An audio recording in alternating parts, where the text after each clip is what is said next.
নমস্কার বন্ধুরা, Mitali daily cooking ব্লগে আপনাদের সবাইকে স্বাগত। আজকে আমি আপনাদের সাথে শেয়ার করব মাছের মাথা দিয়ে পুঁইশাকের চচ্চড়ি।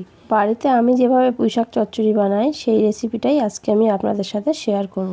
তার জন্য প্রথমে আমি এখানে পুঁইশাকের ডাঁটাগুলো এরকমভাবে কেটে নিয়েছি। ডাঁটার মাঝখান থেকে এরকমভাবে অর্ধেক করে ছিঁড়ে নিলে ডাঁটার মধ্যে কিন্তু মশলার লবণটা খুব ভালোভাবে ঢুকবে আর খেতে কিন্তু খুব ভালো লাগবে। চচ্চড়ির জন্য আমি এখানে কিছুটা সবজি নিয়েছি। সবজির মধ্যে কুমড়ো, মূলো, শিম, বেগুন, আলু আর নিয়েছি পুঁইশাকের কিছুটা কচি পাতা।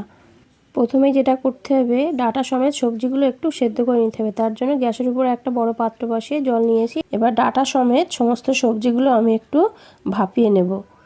এর মধ্যে কুমড়োটা দেবো না, কুমড়োটা বাদ দিয়ে বাকি সমস্ত সবজিগুলো ডাঁটার সঙ্গে একটু ভাপিয়ে নেব। এর মধ্যে দিয়ে দেবো অল্প একটু লবণ আর দিয়ে দেবো অল্প একটু হলুদ।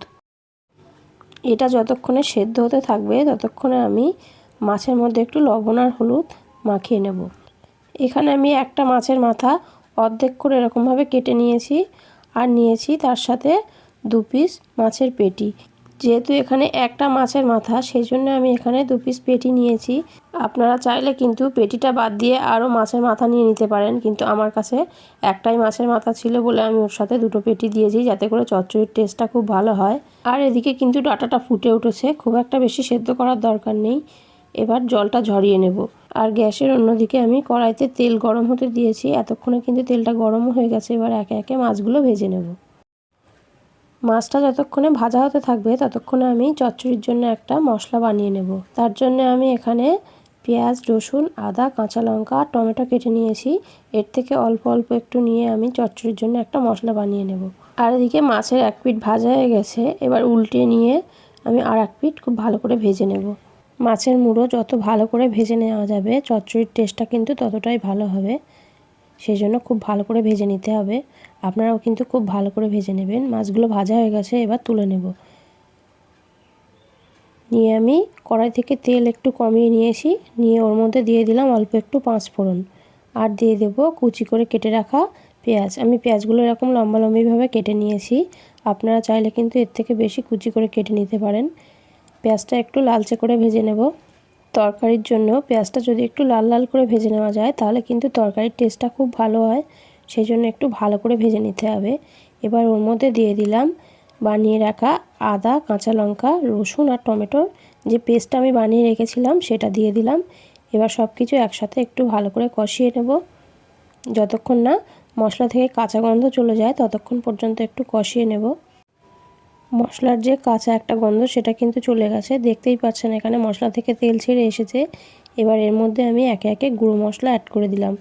মশলার মধ্যে দিয়ে দিলাম লবণ, হলুদ, জিরে, ধনে আর দিয়ে দিলাম লঙ্কা গুঁড়ো। এবার এর মধ্যে অল্প একটু জল দিয়ে আমি খুব ভালো করে একটু কষিয়ে নেব।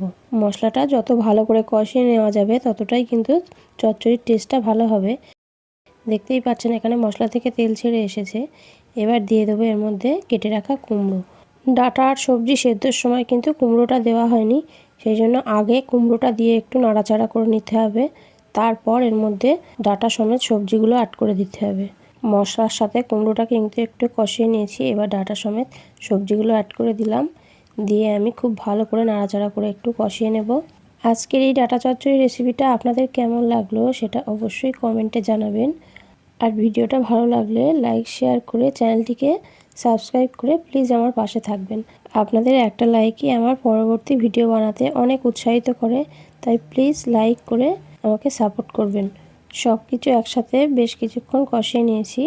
এবার এর মধ্যে দিয়ে দিলাম ভেজে রাখা মাছের মুড়ো। আবারও একটু নাড়াচাড়া করে নেব। খুব বেশি সময় নিয়ে নাড়াচাড়া করার দরকার নেই। অল্প একটু নাড়াচাড়া করে নিয়ে এর মধ্যে জল অ্যাড করে দেব।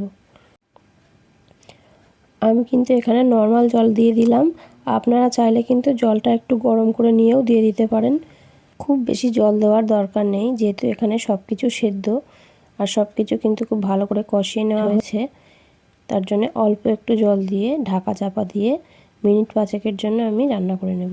ঢাকা দিয়ে 5 মিনিট রান্না করে নিয়েছি। এবার ঢাকাটা খুলে দেখে নেব। আপনারা দেখতেই পাচ্ছেন এখানে সব কিছু কিন্তু খুব ভালোভাবে সেদ্ধ হয়ে গেছে। রান্নাটা কিন্তু প্রায় হয়ে এসেছে। এবার এর মধ্যে দিয়ে দেব অল্প একটু চিনি। চচ্চড়ির মধ্যে কিন্তু একটু মিষ্টি অবশ্যই দিতে হয়, সেই জন্য এখানে স্বাদ মতো চিনি দিয়ে দিতে হবে। আবারও ভালো করে মিশিয়ে নেব। আপনারা যদি মিষ্টি পছন্দ না করেন তাহলে চিনিটা কমিয়ে দিতে পারেন, কিন্তু অবশ্যই একটু চিনি দিয়ে দেবেন। তার কারণ ডাঁটা চচ্চড়ির মধ্যে যদি একটু মিষ্টি মিষ্টি ভাব না থাকে তাহলে কিন্তু খেতে একদম ভালো লাগে না। সেই জন্য কিন্তু অল্প করে হলেও চিনিটা দিয়ে দেবেন। এবার সব শেষে এর মধ্যে দিয়ে দিলাম অল্প একটু গরম মশলা। সব কিছু খুব ভালো করে মিশিয়ে নিয়ে একেবারে শুকনো শুকনো করে নেব, তাহলেই কিন্তু চচ্চড়ির টেস্টটা খুব ভালো হবে। একেবারে মুখে লেগে থাকবে এই চচ্চড়ির টেস্ট। বিশ্বাস করুন, এর স্বাদ কিন্তু একেবারে অসাধারণ হয়। চচ্চড়িটা কিন্তু একেবারে রেডি হয়ে গেছে।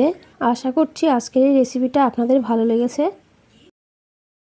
দেখুন দেখতে কতটা সুন্দর হয়েছে, আর খেতেও কিন্তু একেবারে অসাধারণ হয়েছে।